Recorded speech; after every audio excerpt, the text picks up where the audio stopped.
I kept my high-risk pregnancy secret until our daughter was born healthy. Then my husband's parents demanded a paternity test and he agreed without asking me.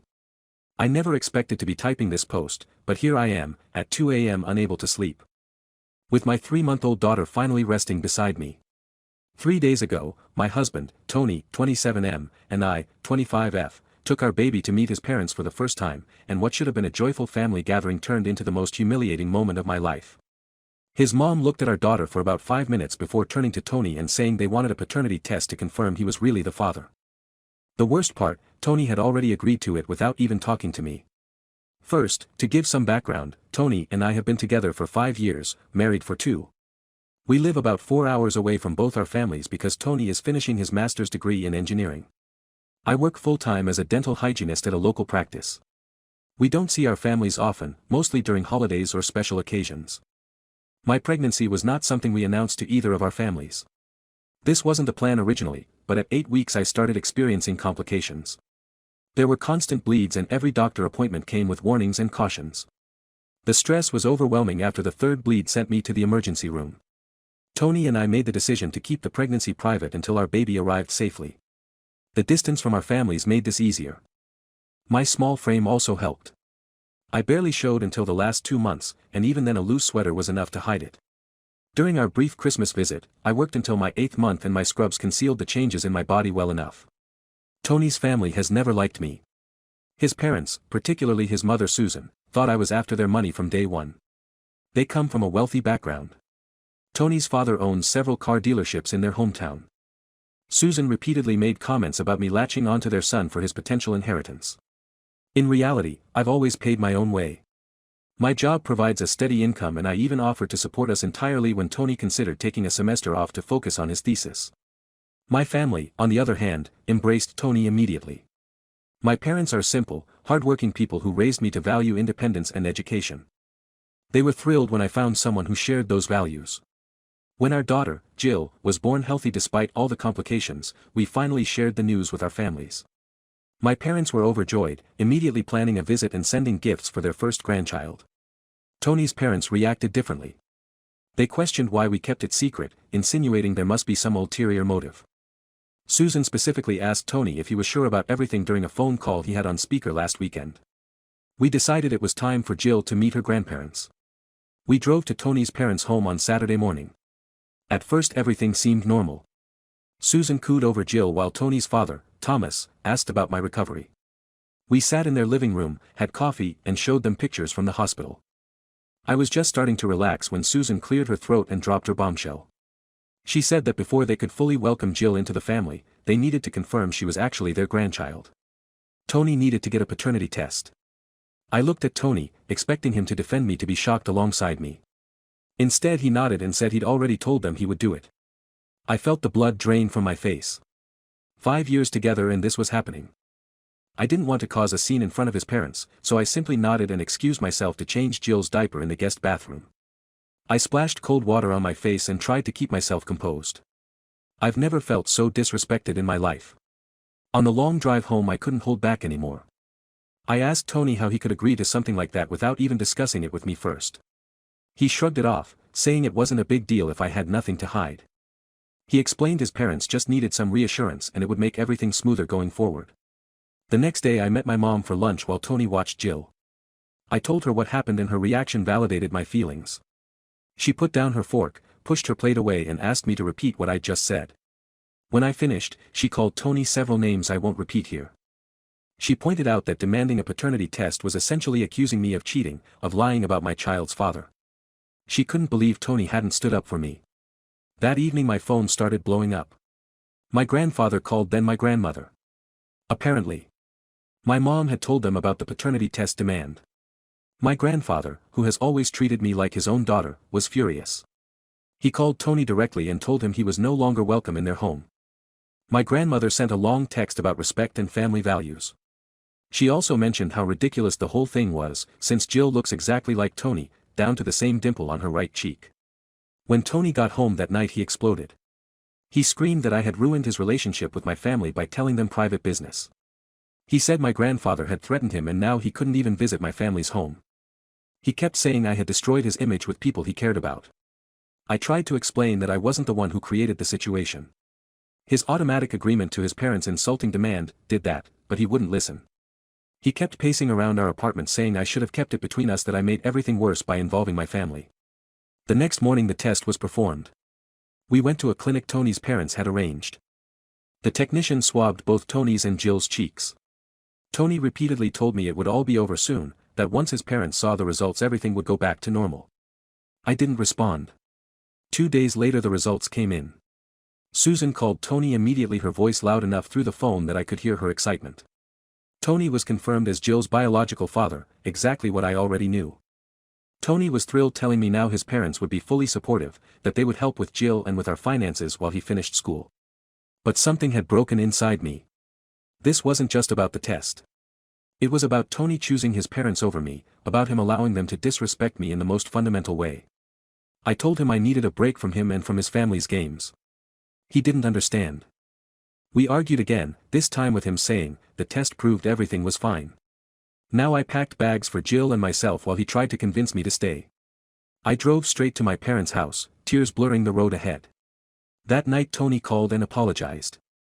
He admitted that going along with the test was wrong, but in the same breath insisted it had to be done to satisfy his parents, even though he claimed he never doubted me. The contradiction was glaring. The next day he texted that he missed us and wanted to meet. I agreed to see him at a park near my parents' house, secretly hoping we could find a way forward.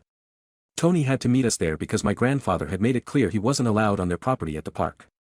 Tony apologized again but immediately stressed that the test was necessary for his parents to trust me and be involved with Jill. I told him plainly that his parents wouldn't be allowed near our daughter until they apologized to me personally. He became agitated, raising his voice and saying I had no right as a mother to keep his family from their grandchild. I disagreed. If they couldn't respect me as Jill's mother, they didn't deserve access to her. Our conversation ended there. I put Jill back in her carrier and returned to my parents' house. Since then, Tony has been texting and calling constantly. His latest message threatened to take me to court if I continued to deprive his family of time with Jill. I believe I'm in the right here, but Tony clearly thinks I'm being unreasonable. The worst part is realizing that the man I married, the father of my child, doesn't value me enough to stand up for me against his family's baseless accusations. I don't know where we go from here. Update 1, it's been 2 weeks since my last post and I'm writing this update from my childhood bedroom where Jill and I have been staying. First, I want to thank everyone who commented and sent messages of support. Many of you asked about Tony's family's history and why they've always disliked me, so I'll provide some context. Tony's mother, Lisa, I used Susan as a pseudonym in my original post, but will use Lisa. Going forward, for consistency has always been difficult. During our first year together, she made numerous comments about my background and career choice. At family dinners she would ask pointed questions about my salary and student loans, then follow up with remarks about how Tony deserves someone from their circle. According to Tony, Lisa was diagnosed with bipolar disorder years ago, but rarely adheres to her treatment plan. More disturbingly, Tony once confided that she was physically abusive during his childhood, particularly when his ADHD symptoms were evident. He described being locked in his room for hours as punishment for being too energetic and receiving harsh physical discipline for minor infractions. These revelations made me extremely cautious about Lisa having unsupervised access to our daughter, even before the paternity test incident. The test demand was essentially the final confirmation that Tony's family would never respect me or my role in his life. As for current developments, the paternity test results came back exactly as expected. Tony is Jill's father. Lisa called him immediately after receiving the report, suddenly eager to be involved in Jill's life. Tony came to my parents' house the next day, expecting me to return home now that everything was cleared up. I explained that the test results didn't fix the fundamental problem. He had allowed his family to disrespect me in a profound way and he had participated in it. He tried to explain that he depends on his parents financially. They pay his tuition and half our living expenses and he couldn't afford to upset them. I reminded him that I had previously offered to support us on my salary alone if necessary, but he had refused. After a long conversation on my parents' front porch, he still wasn't allowed inside. We reached a tentative agreement, Tony would see Jill regularly, but I would remain at my parents' house for at least another month while we worked through things. He agreed to attend counseling together and he promised to speak with his parents about their treatment of me. For a few days this arrangement seemed to be working. Tony visited every evening after his classes to spend time with Jill. We had our first counseling session scheduled for next week. Then everything fell apart. Last night Tony didn't show up for his usual visit. After an hour I texted to check if he was running late. No response. I called straight to voicemail. Finally, around 10 p.m. I called his friend Michael, thinking they might be studying together for an upcoming exam.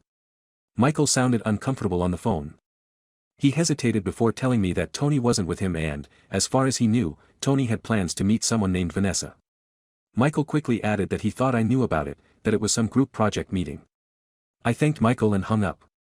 10 minutes later Tony called back claiming he'd been at a poker game with friends and his phone had died. When I mentioned speaking with Michael, the line went silent for several seconds. Then Tony admitted he had been meeting with a classmate but insisted it was just for academic help with his thesis. I didn't believe him. Something in his voice, the hasty explanation, the convenient dead phone excuse, it all felt wrong. I told him I needed space and ended the call. This morning I received a text from an unknown number. It was a woman claiming to be Vanessa saying she had been seeing Tony for the past 4 months, since I was 7 months pregnant. She had just discovered he had a wife and baby and felt I deserved to know. She attached screenshots of their text conversations dating back to December, filled with messages no married man should be sending to another woman. When confronted, Tony initially denied everything, calling Vanessa crazy and obsessed with him. But when I forwarded the screenshots back to him, his story changed. It was just emotional.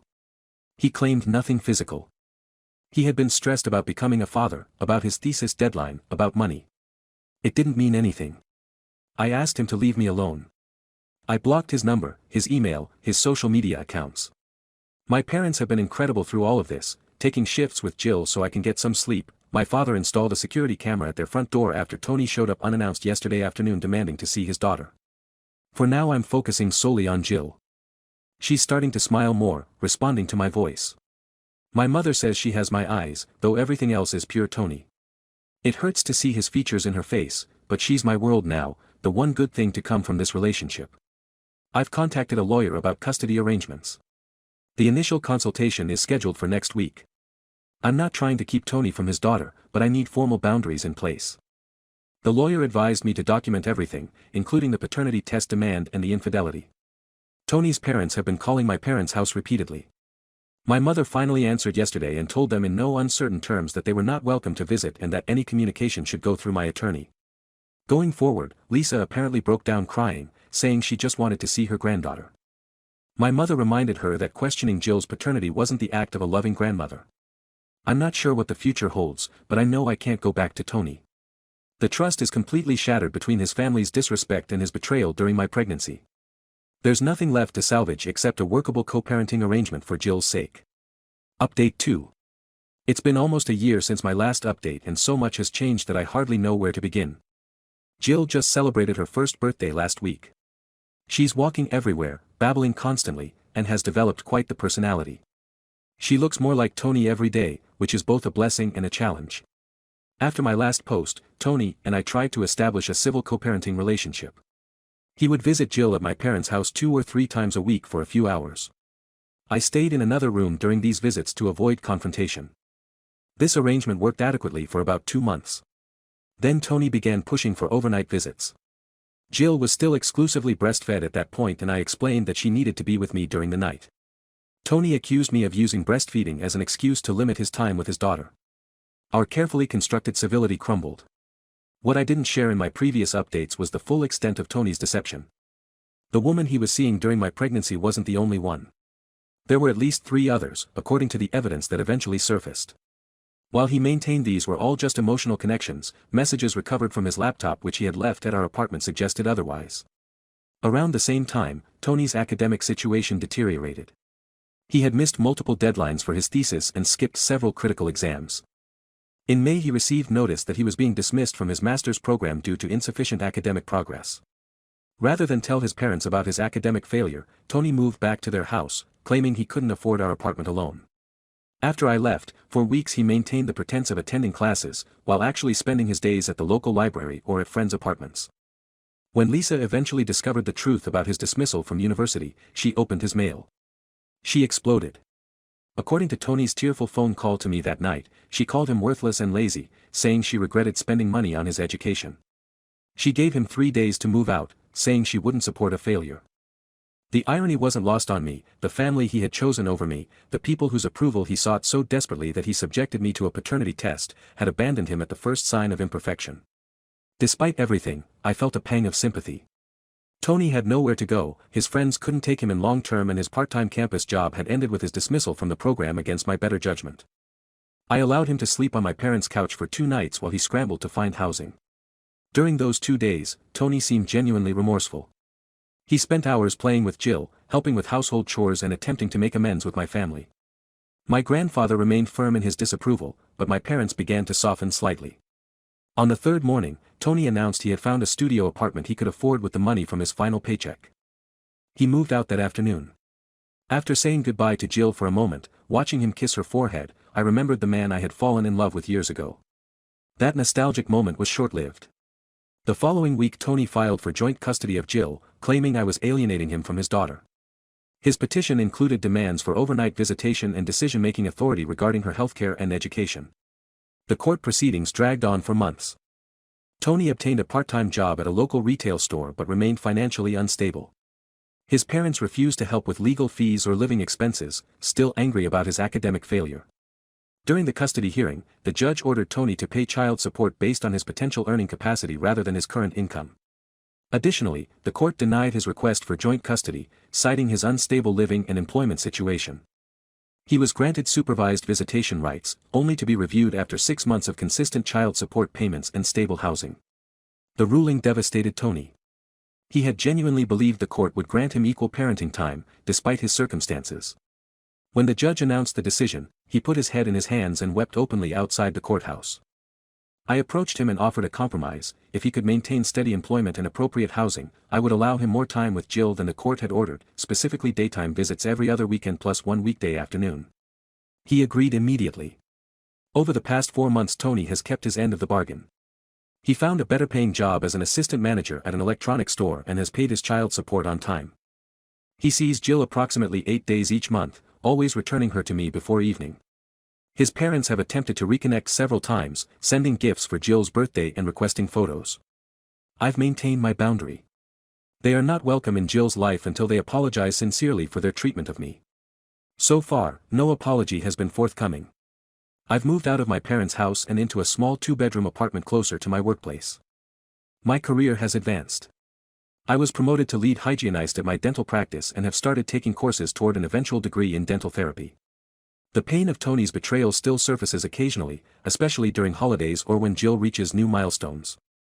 I find myself wondering how different things might have been if his family had accepted me, if he had stood up for me, if he had been faithful during one of the most vulnerable periods of my life. Update 3. It's been over 2 years since that horrible day when my in-laws demanded a paternity test, and while I never expected to write another update, recent events warrant one final post. Jill is now a bright, chatty 2-year-old who loves dinosaurs and dance parties in the kitchen. She splits her time between my apartment and Tony's place. According to our informal arrangement, daytime visits every other weekend, plus 1 or 2 weekdays each month, depending on his work schedule, though the court granted him only limited supervised visitation. I've allowed more time because Jill genuinely enjoys being with her father and, despite his failings as a husband, Tony has grown into a decent father. 3 months ago, Tony's mother, Lisa, reached out to me directly for the first time since the paternity test incident. She requested a meeting without Tony present, just the 2 of us. After considerable thought, I agreed to meet her at a cafe near my workplace. Lisa looked older than I remembered, with new lines around her eyes and mouth. She ordered coffee and sat across from me, hands trembling slightly as she arranged her napkin. For several minutes she talked about neutral topics: the weather, the cafe's pastries, how quickly children grow. Then she took a deep breath and said something I never expected to hear. She apologized, not a qualified apology with excuses or deflections, but a straightforward acknowledgement that she had treated me terribly from the beginning of my relationship with Tony. She admitted that her demand for a paternity test was cruel and baseless, motivated by her own issues rather than any genuine concern. Lisa explained that after Tony's academic dismissal and her subsequent rejection of him, she had entered intensive therapy for her bipolar disorder. Through this work, she recognized patterns of controlling and destructive behavior in her relationships, particularly with Tony and, by extension, with me. I listened without interrupting. When she finished, I asked the question that had burned in me for years: why had she disliked me so intensely from the start? Lisa admitted it had nothing to do with me personally. Any woman Tony brought home would have received the same treatment. She had never believed anyone was good enough for her son, and she feared losing her influence over him to a romantic partner. While her explanation didn't erase the hurt, it helped me understand that her behavior reflected her own issues rather than any deficiency in me. I told her I appreciated her honesty but needed time to consider whether I was ready to allow her into Jill's life. 2 weeks later, Tony's father, Thomas, contacted me. Unlike Lisa, he didn't request a meeting. Instead, he sent a handwritten letter acknowledging his role in enabling his wife's behavior and apologizing for not intervening during the paternity test demand. He included a check for a substantial amount which he described as Jill's education fund. With no strings attached, I returned the check with a note explaining that financial gestures couldn't replace respect and boundaries. I needed to see consistent, changed behavior before considering any relationship between Jill and her paternal grandparents. Last month Tony invited me to coffee to discuss Jill's upcoming preschool options. During our conversation he mentioned that he had been attending therapy regularly for the past year. He didn't elaborate and I didn't press for details. The change in him was noticeable. He seemed more grounded, less defensive, more willing to listen.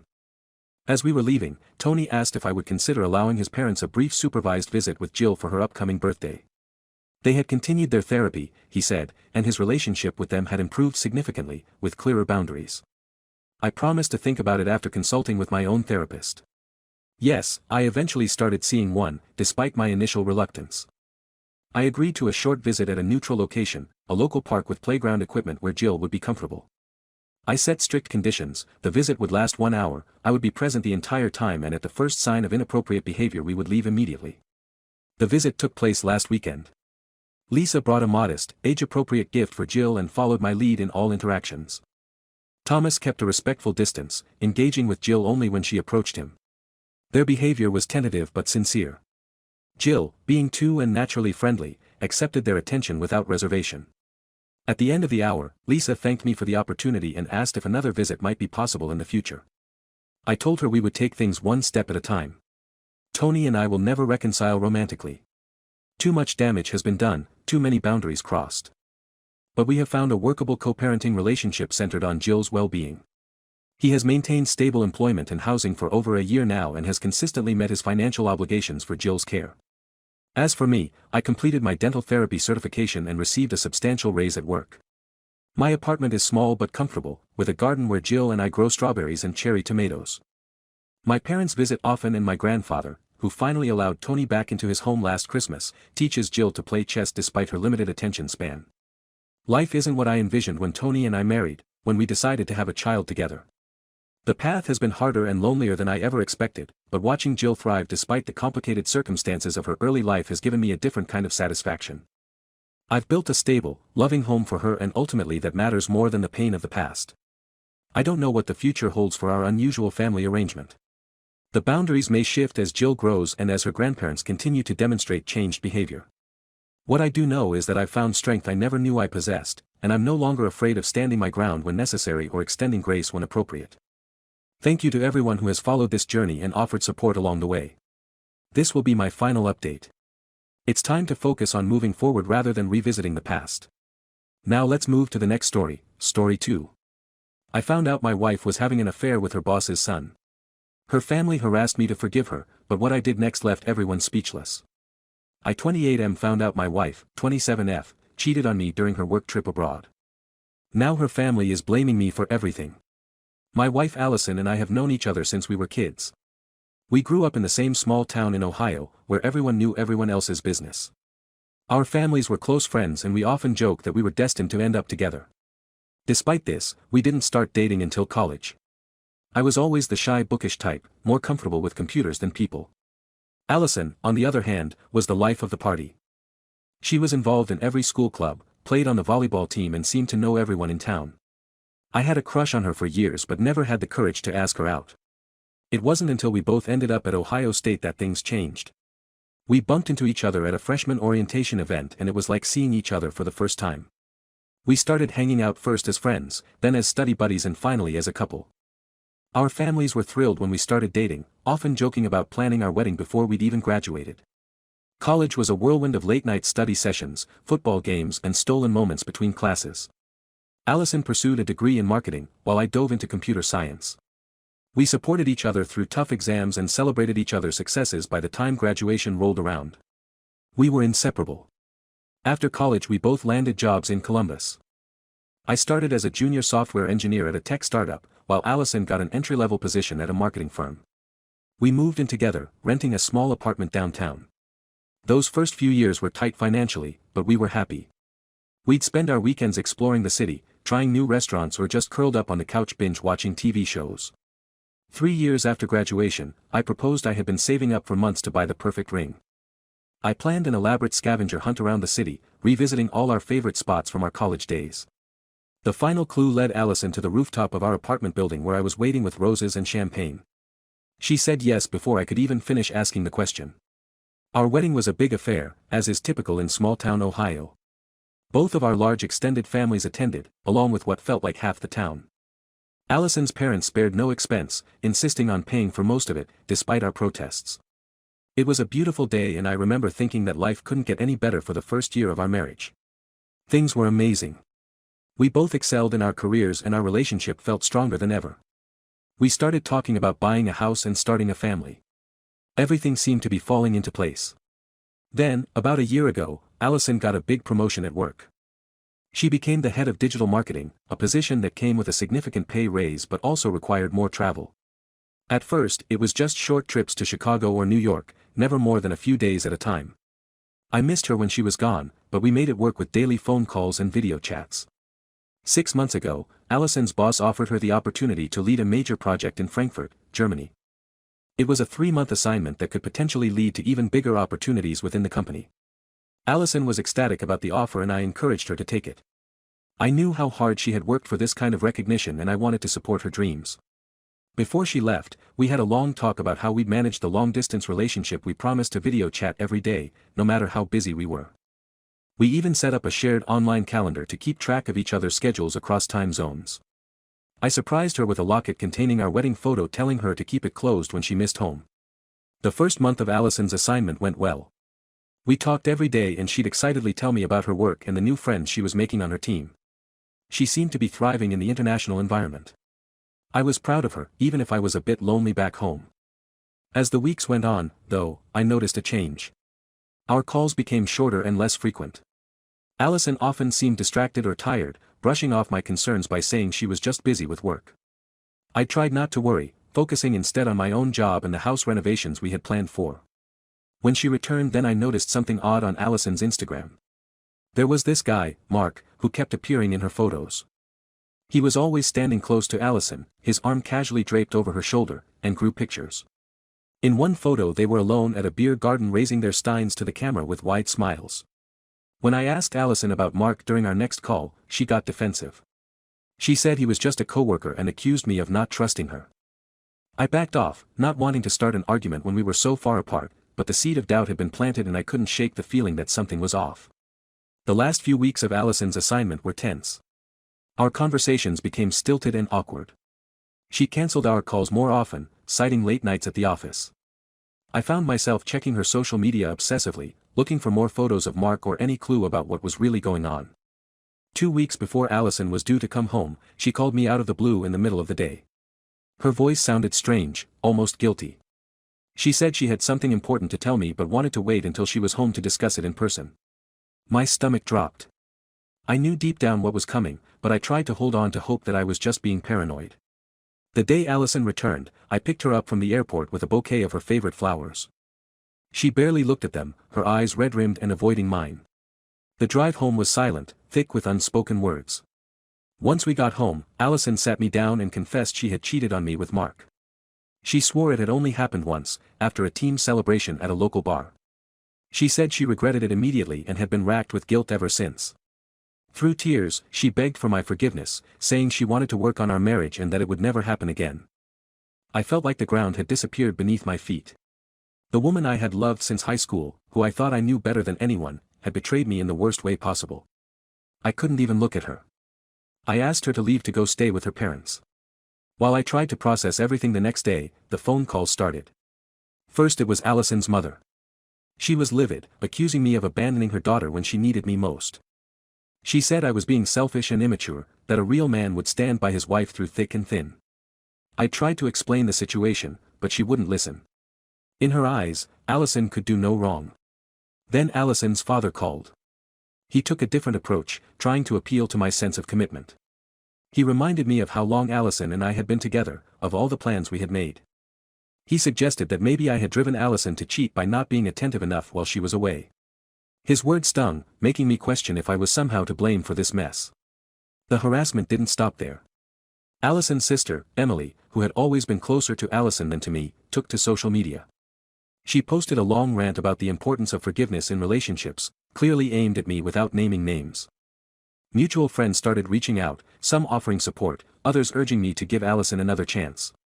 My own family was supportive, but they live on the other side of the country and couldn't be here physically. My mom offered to fly out, but I told her I needed some time alone to think. My older brother, who had gone through a divorce a few years back, was the most understanding.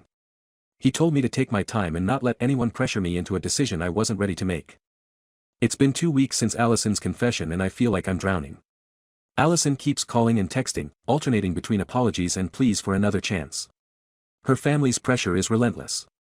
I've had to block several numbers and social media accounts just to get some peace. I find myself replaying our entire relationship in my head, wondering if there were signs I missed. Was I too trusting, too naive? The rational part of me knows that Allison's actions are not my fault, but it's hard not to question everything. I don't know what to do. Part of me still loves Allison and mourns the future we had planned together, but another part of me knows that I'll never be able to trust her fully again. The thought of her with Mark makes me physically ill. I feel lost and alone, stuck between the life I thought I had and an uncertain future. How do I even begin to move forward from here? Update 1, it's been about a month since my last post and I wanted to update you all on what's been happening. First, I want to thank everyone for their support and advice. Your words helped me more than you know during this difficult time. After weeks of soul-searching and many sleepless nights, I've decided to end my marriage with Allison. It wasn't an easy decision, but I realized that the trust between us is irreparably broken. It's not just the act of cheating itself, but how she handled it afterwards and how her family reacted that made me realize we can't move past this. When I told Allison about my decision to divorce, she broke down completely. She begged me to reconsider, promising to do anything to save our marriage. She suggested couples therapy, a trial separation, even offered to quit her job and move wherever I wanted. But I stood firm. I realized that staying in this marriage would mean constantly doubting her, always wondering if she was really working late or if she was with someone else. That's not the kind of life I want for myself. Allison's family's reaction was even worse than before. Her mother called me, screaming that I was ruining her daughter's life. She threatened to tell everyone in our hometown that I was abusive, which is absolutely not true if I went through with the divorce. Her father took a different approach, saying that he always thought I wasn't good enough for Allison and that this proved it. He even implied that he would use his connections in the local business community to make things difficult for me professionally. The harassment from her family became so intense that I had to take legal action. I filed for a restraining order against Allison's mother after she showed up at my workplace, causing a scene in the lobby until security escorted her out. It was humiliating and stressful, to say the least. Amidst all this chaos, I discovered something that made the situation even more complicated. Remember Mark, the guy Allison cheated with? Well, it turns out he wasn't just some random coworker, he's actually the son of one of the executives at Allison's company. This revelation made me question whether Allison's promotion and the assignment in Germany were really based on merit or if there was something else going on. When I confronted Allison about this, she swore she had no idea about Mark's connections when they first got involved. She insisted that their relationship only started during the Germany trip and that her career advancements were solely due to her hard work. But at this point I don't know what to believe anymore. The situation at Allison's workplace has become a mess. Rumors are flying, and Allison told me she's considering quitting her job because of the hostile environment. Part of me feels bad for her, but another part thinks she brought this on herself. It's a stark contrast to the bright future she thought she was building for herself just a few months ago. As for me, I've been focusing on healing and moving forward. I've started seeing a therapist to help me process all the emotional trauma. It's been helpful to have a neutral party to talk to, someone who can help me navigate my feelings without judgment. I've also been leaning on my friends more than ever before. They've been incredible, offering everything, from a shoulder to cry on to help packing up Allison's things. My best friend from college, Jake, even flew in from California to spend a week with me. Having him here, reminiscing about simpler times and reminding me of who I am outside of my marriage, was exactly what I needed. I've started to rediscover old hobbies that I had let fall by the wayside during my marriage. I've joined a local photography club and have been spending weekends exploring the city camera in hand. It's been therapeutic to look at the world through a new lens, both literally and figuratively. The divorce proceedings are ongoing and it's been a difficult process. Allison is contesting the divorce, which is making everything take longer and cost more. Her family is still trying to interfere, but my lawyer has been handling their threats and accusations. I'm grateful to have found an attorney who understands the complexities of my situation and is fighting hard for my interests. There are still days when I miss the life I had with Allison. We had a lot of good times together and sometimes I find myself remembering those moments with a mixture of fondness and sadness, but then I remind myself of her betrayal and how she and her family have behaved since, and I know I'm making the right decision. It's a long road ahead, but I'm taking it one day at a time. I'm looking forward to the day when this is all behind me and I can start a new chapter in my life. For now, I'm focusing on healing, rebuilding and rediscovering who I am, as an individual rather than as half of a couple. Update 2, it's been about 6 months since my last update and I wanted to share what's been happening. The divorce is finally finalized and I can't express how relieved I am that it's over. It's been a long, painful process, but I finally feel like I can breathe again. The last few months have been a roller coaster of emotions and legal battles. Allison fought the divorce every step of the way, dragging things out and making it as difficult as possible. Her family continued their campaign of harassment, even going as far as to spread rumors about me in our hometown. It was tough, but I stayed strong and kept pushing forward. One of the most challenging aspects was dividing our assets. We had bought a house together shortly after getting married and neither of us wanted to give it up. It was the home where we had planned to raise our family, and letting go of that dream was harder than I expected. After weeks of negotiation and mediation, we finally agreed to sell the house and split the proceeds. Watching the sold sign go up in our front yard felt like the end of an era. During this time, I found out more about Allison's relationship with Mark. It turns out their affair hadn't been a one-time thing, as she initially claimed. They had been seeing each other regularly throughout her entire stay in Germany. This revelation, while painful, helped solidify my decision to end the marriage.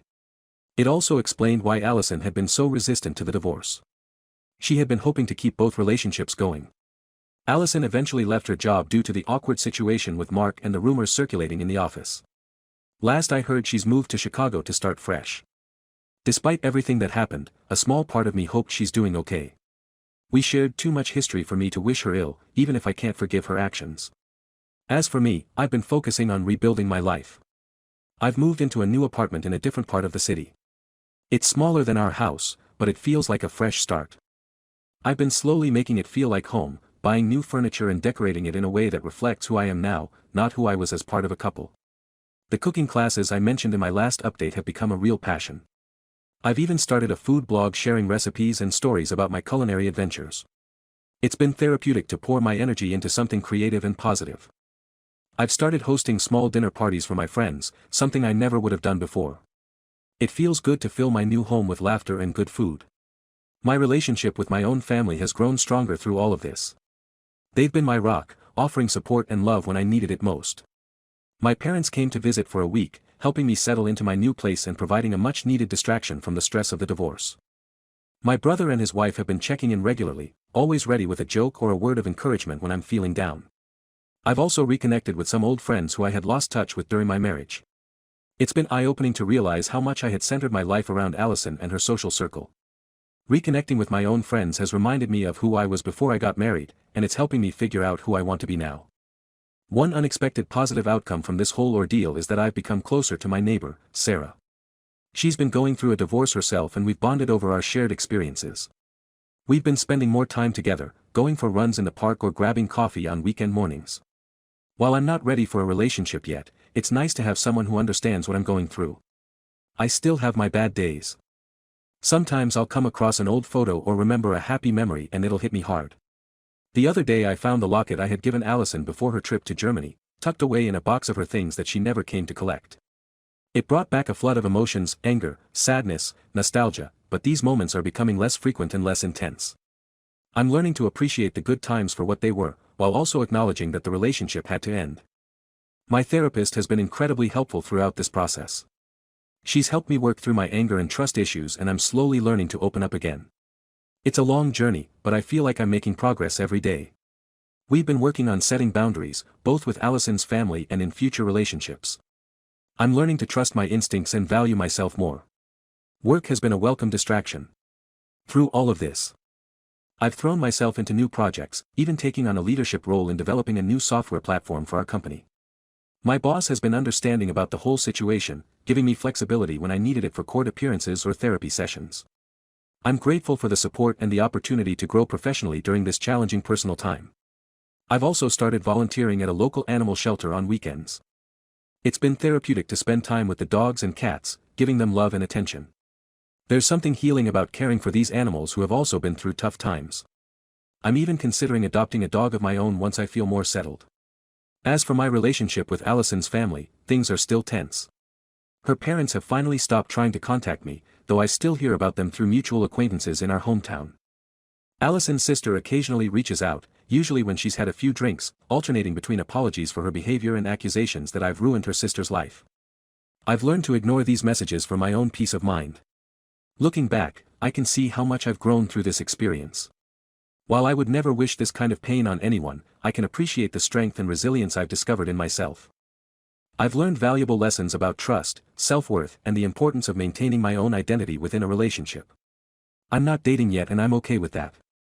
I know I need time to heal and rediscover myself before I can be a good partner to someone else, but I'm no longer afraid of the future. I'm looking forward to what's next with a sense of cautious optimism. I don't know what's ahead, but I know I'll be okay to anyone going through a similar situation. Hang in there, it gets better. Trust yourself, surround yourself with supportive people and don't be afraid to ask for help when you need it. You're stronger than you know. As I close this chapter of my life, I'm grateful for the support I've received from this community. Your words of encouragement and shared experiences have been a lifeline during the darkest times. Thank you for being there, and I hope my story can offer some comfort or guidance to others who might be going through something similar. Here's to new beginnings and the journey ahead, whatever it may bring.